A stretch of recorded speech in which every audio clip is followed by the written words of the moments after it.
these come with the units, okay? But at the same time, I can use it in the trailer, but I can use it anywhere out inside your district.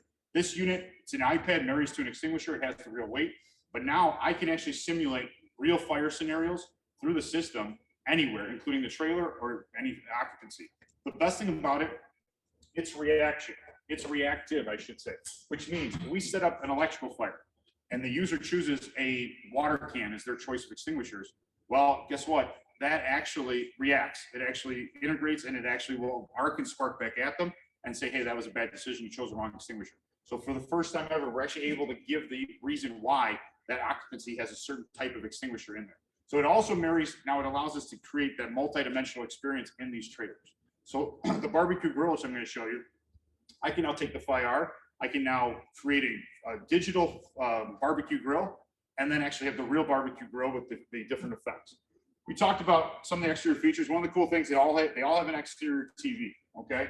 The exterior TV shows 4 cameras around here.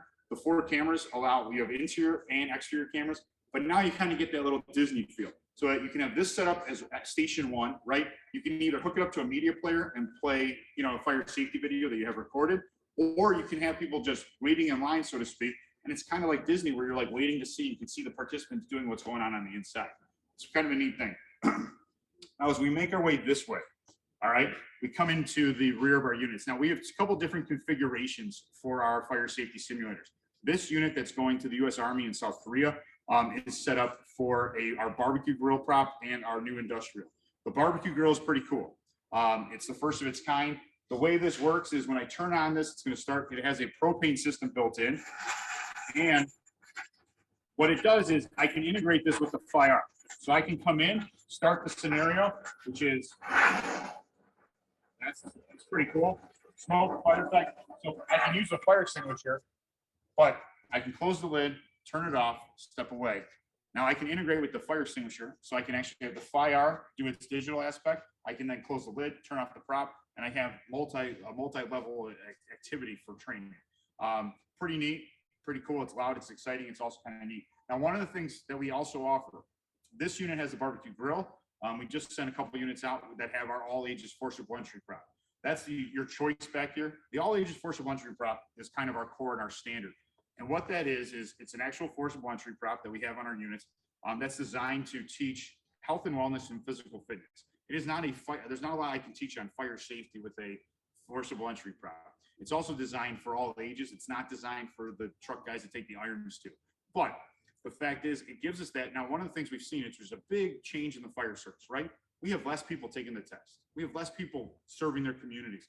So what we've seen is the forcible entry prop allows that these elements now can become for older age groups, meaning your junior high, high school groups, where one, you can do it as a firefighter-based team building program, which we've done very successfully, or you can do it as a recruitment tool. So you can go to the high schools or colleges and stuff and do like a mini firefighter combat challenge where you can have them breach the door, go find the victim, mitigate the fire, and you get a whole team building activity, which allows us to do fire safety education with, teens that we never do. On the recruitment side, the city of Sacramento got one of our units in the last few months. They have the forcible entry prop. What they're using it for is one half of even the branding is fire safety education. The other half is recruitment. So they're actually using this as a recruitment tool throughout the community to get people to come out and take the test. So as we move our way back here, a couple things. I mentioned the iPad. So this iPad system comes with the rig. Basically, we can control everything on this trailer with the iPad. So we're going to go through and trigger the props and such as I get in here. The other thing, one thing I mentioned is we're a little different is the power systems. We've reinvented the power systems in every one of our trailers. So we have an advanced power system. Not only does every rig have solar charging, and we go a step further. We do not breach the roof, meaning we don't penetrate the roof with any of our units. So when you would normally put comms or solar panels or something, you're going to drill a hole, right? Put some goop around it, and that's how you mount stuff. The problem is it's going to fail. It's 100% failure rate. Sometime water is going to find its way. It's its job, so to speak. So we have a non-penetrating roof system. That bracket system basically has side mounting hardware. So that way the bracket system's floating, which means I don't have to worry about the roof failing at some point from some type of penetration.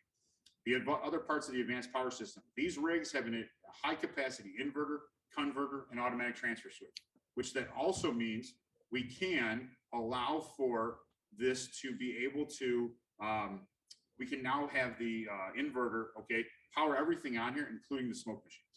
So I can actually run this rig, okay, without being hooked up to shore power for, we say, a couple hours. But the other day, this thing sat out there and it was 6 hours and it was still running perfectly, and we were able to run every prop.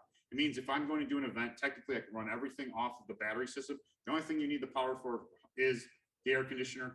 You have to have juice for that, okay? The other thing you'll notice, we have our digital generator. So we do dual fuel on all our rigs. This is a suitcase style, which I love. So that way, again, going back to that one person setup, we don't fix mount generators, because when I fix mount generators, they're always making noise, right? They're stinky, okay? It makes the whole thing vibrate, which is what it takes away from the event. This is a suitcase style. When I bend down, I pull this out, I can literally pull it out. And now that's the whole generator that I need for this unit. It's pretty neat. So we're gonna show you guys the inside now as we go around. So as we come on up here, a couple things you guys are gonna see. First of all, as we make our way up here, we've got our low profile ramp, which allows me that ADA accessibility. A few years ago when we started this, we said, hey, ADA is a key part because that wasn't part of these units. So now we have torsion axles, which allow us to be able to lower down or to have the rig sit a little lower and have this full width ramp, which means I can have wheelchairs roll up and down. We go a step further even. There's a hinge gap cover, so and no thresholds at the doorways. So literally wheelchairs can roll in and out. Heels don't get stuck, you know, in the gap there. It just makes things safer and smarter. Okay, it's kind of what we do. As you come onto the rear of these units, okay, the rear deck, again, has some different configurations. It's a nice space. One, the generator can go up here if you have storage for other stuff. We've got some industrial props here. So things that we've got here, we've got a gas meter, okay, we're shut off. We have a electrical hazard. So when I turn this on, it's going to give a humming. It sounds like a normal, you know, 50 amp or 200 amp panel. So we can also teach an industrial, an OSHA aspect of industrial training. So if I activate it, intense, but that's the point. The fact is now I can actually turn that off, and I have a lockout tagout box, so I can actually do physical lockout tagout for both the electric and the gas. Now this comes into, we've had a lot of interest in terms of CERT teams and in disaster preparedness. So that allows us that this opens up those doors that the gas shut off, being able to, you know, get a gas key and actually turn it off or using a wrench. Same thing with the electrical hazards. We also have a TV back here in the flammable liquids cabinet that when I activate, I've got 3 videos that are preloaded. We've got an electric, we've got a fire extinguisher, and a lockout tagout video. You push one of the buttons, those videos play, and then that allows you basically to have another instructor with you, kind of talking about those various elements. You also have a sprinkler head for discussions that are in here. That's a static prop. And then you have speakers back here too. So we do have a stereo system up front, so you can actually hook your phone Bluetooth wise. You can play some tunes, make it fun, party atmosphere if you're like at a festival fair, or you can actually hook a mic as well and actually have the sound coming out of the speakers. All right, as we kind of go into the house, okay, the residential side. First of all, you got your notification stuff. So we have a 911 phone here. I pick up the phone, I dial 911, and it's going to dial 911. It's a recording, as you guys can hear. I'm putting it next to my mic. So it's going to ask 5 questions, just like a normal dispatch, that the instructor or the participants can then actually talk to. All right. I'm going to put that down. All right. It's going to reset. Let's go inside.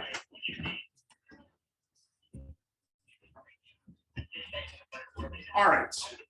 We're inside the interior of the fire safety simulator. So the fire safety simulator, we have in this unit a kitchen and a bedroom, and then the barbecue grill and the utility props. Now the kitchen is set up, everything we do is scaled because these used to be built with like full size appliances, and it's not necessary.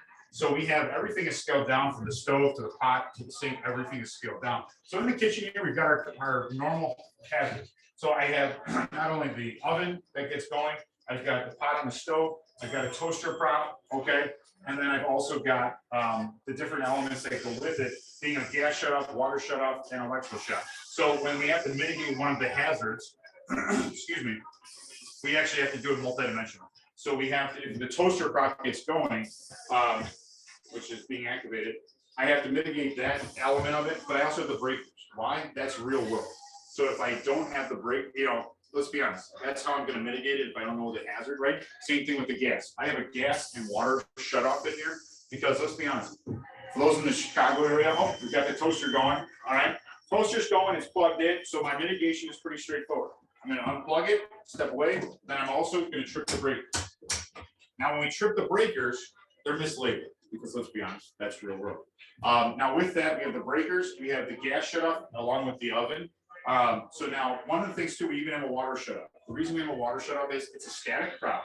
Well, let's be honest, as we get into the freeze and thaw elements now, you guys are on the job in the Midwest and the colder states. What's going to happen at 3 o'clock in the morning is, right, someone's going to call, standing in their basement with 6 inches of water going, what do I do? They have a pipe burst. If they only knew what, be comfortable with what the quarter turn looks like on the water. So that's one thing. The other thing that's cool here is underneath the sink, you've got your normal cabinet. So you've got some chemicals and stuff in here. So it does already have the child safe in there. So we can actually teach that as another element because that's common home hazards. One of the coolest things I love in our units, okay, is the flexibility. So right now we've got this set up as a studio apartment.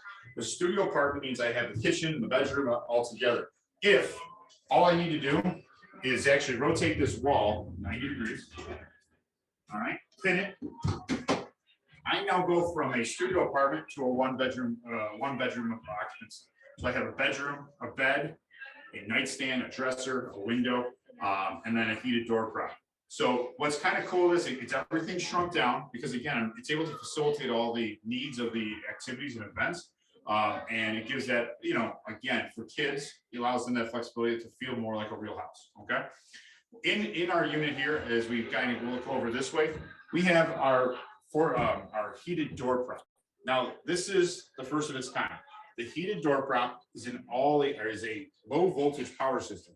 So actually I have in here, which is warm actually, a warming element that's low voltage. Now, again, we have a smoke and fire effect that can be activated as well. But if I go ahead and feel this door and go ahead and open it, it alarms, it stops the participant and says, hey, you shouldn't have done that. Now, you also have the smoke and fire effect that when I activate the door, the smoke and fire effect starts, and I have towels and t-shirts with it in a laundry bin that allows me to basically do protect in place. I can dam under the door, so that way we can show that as another skill.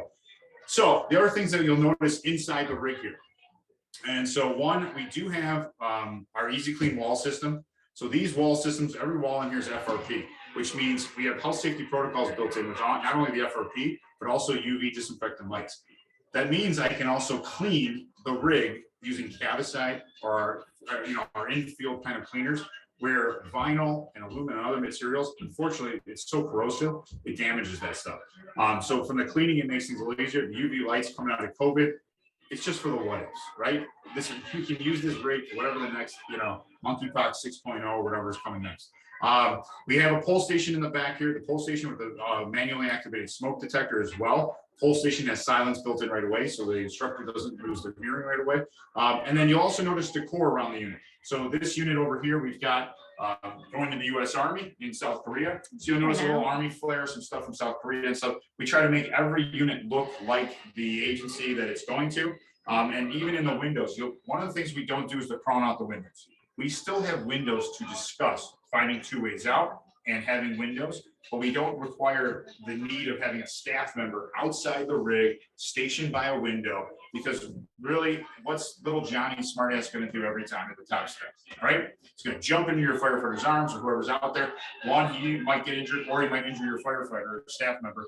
So there's no need, okay? So the other thing that's in this unit, okay, is one of my favorite things. We have the severe weather simulator. The severe weather simulator is a new system that we've integrated in a number of units lately, but it has one bonus to it. We have a shake, rattle, and roll system. This means that I can't roll this stripper, but I can shake, rattle, and roll it in the sense of I can simulate 6 different weather scenarios. Now you get to choose 4 of the 6. So we have the choices of severe thunderstorm, tornado, winter weather, hurricane, and now we've just added for our West Coast, we added a red flag wildland warning and an earthquake simulation. So the unit we just sent out to Orange County, California, just got the earthquake and wildland. This unit has wildland, winter, tornado, and severe weather. So the way it starts is it all integrates and the lights go off, it goes to red. We don't need to be pitch black in here to scare people, but the news will start, the scenario with the lighting effects, the sound effects, and the vibration will all kick on. And then afterwards, the news will come back on, but he'll have some tips and tricks. So let's show you that system right now.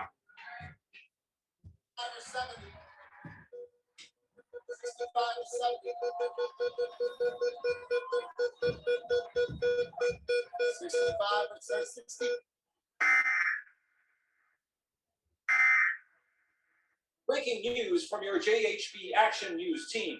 The National Weather Service has issued a severe thunderstorm weather warning for the local area, and residents are advised to be prepared. You are recommended to stay indoors and seek shelter. Make sure to have an emergency kit ready, including a weather radio, flashlight, water, food, and any needed medications. It is recommended that you stay in a safe area until you are sure the threat has passed. While inside, be sure to stay away from windows and doors and stay clear of sinks and bathtubs. If you are outdoors and can't go inside, please stay away from pools and lakes. Avoid open spaces, but never stand under a tree, and use telephones or cell phones for emergencies only. Stay tuned right here to JHB Action News for updates on this breaking weather emergency. Thank you.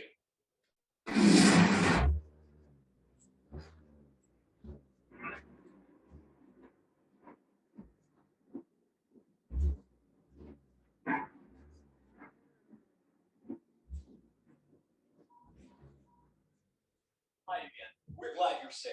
Thankfully, that was just a simulated.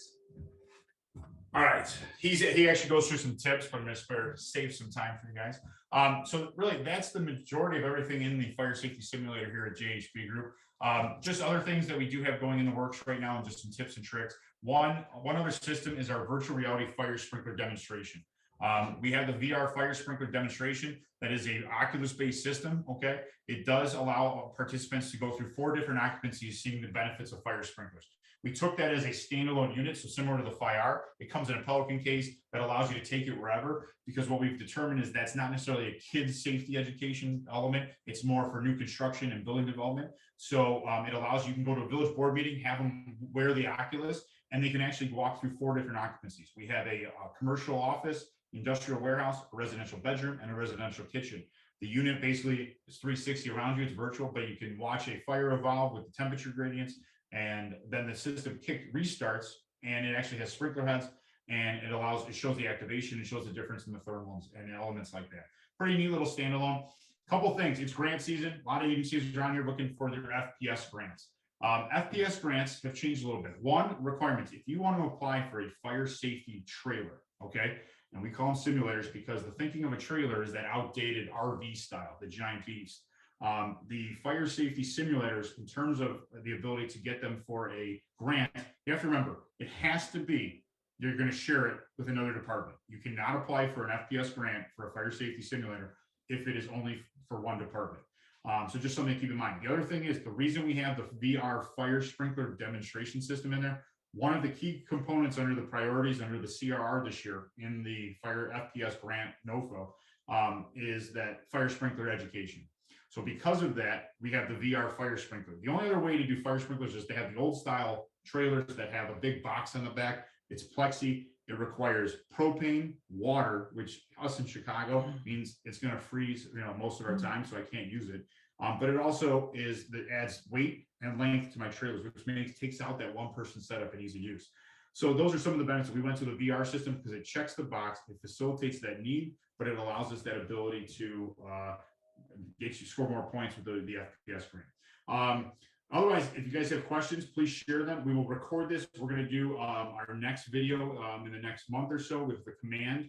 And then we'll also be showing off our new confined space training simulator. That is the first immersive confined space training simulator, which marries some of this technology with the tablet control, the iPad, and the interior build, but then also the hazards that go with it. It's a pretty game-changing system as we kind of continue. My other ask for you guys is, if you have ideas, we love coming up with new things.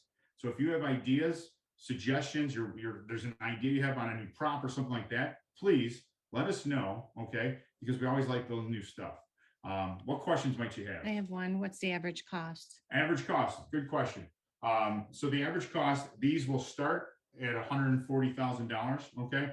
And go up from there. They top out under 200, depending on your configuration. And understand, that includes the FiAR system, which is a standalone system, the VR system. So I think our last department actually is getting 2 FiARs to stretch their budget for the grant. And that's another thing. The FiARs are that game changing We're starting to see agencies use it. Even the U.S. Air Force is using it for firefighter training at the DoD Academy in San Angelo. So that opens up a whole new category that it can actually be used for training and public education. What any other questions? Joe was able to participate in a live demo of the FiAR at FRI last year, and he thinks it's a very nice. Oh, thanks, Joe. Yeah, our FDIC plan is still up in the air as it's coming. We have a lot going on. We are going to be at FRI for those out west in Kansas City and at the end of summer. But if you ever need a live demo of anything with your crew, we'll have these videos.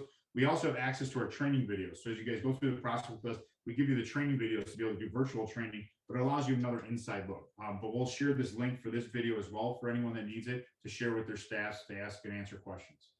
Any other questions out there? No? What is the cost of the FiAR? Cost of the FiAR. The cost of the FiAR, all right, is just with shipping, it's just around $15,000. The FiAR is a standalone system. One thing to understand with all of our units, okay, where we differ, customer service is a big part of it. Our crew, we take pride in everything we build. But the bigger thing is we kind of employ ourselves that customer service is our main priority. With that, that means we also don't charge extra fees. We don't have ongoing fees, you know, where a lot of companies kind of hit you on the back end of your annual subscription, your membership, that you buy the FiAR, you get the FiAR. We make updates to it. One of the things I forgot to mention the FiAR. We talk about setting up scenarios.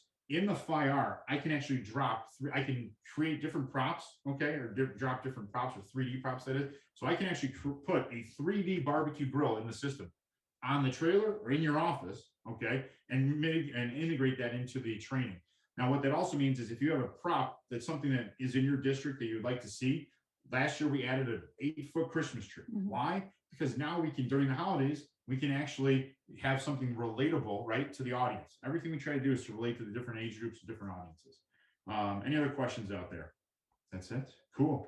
If anybody, you guys have all our contact info, I want to thank our crew here. Oh, Size needed to tow the trailer. excellent. Size needed to tow the trailer. So going back, this is an 8,000-pound unit.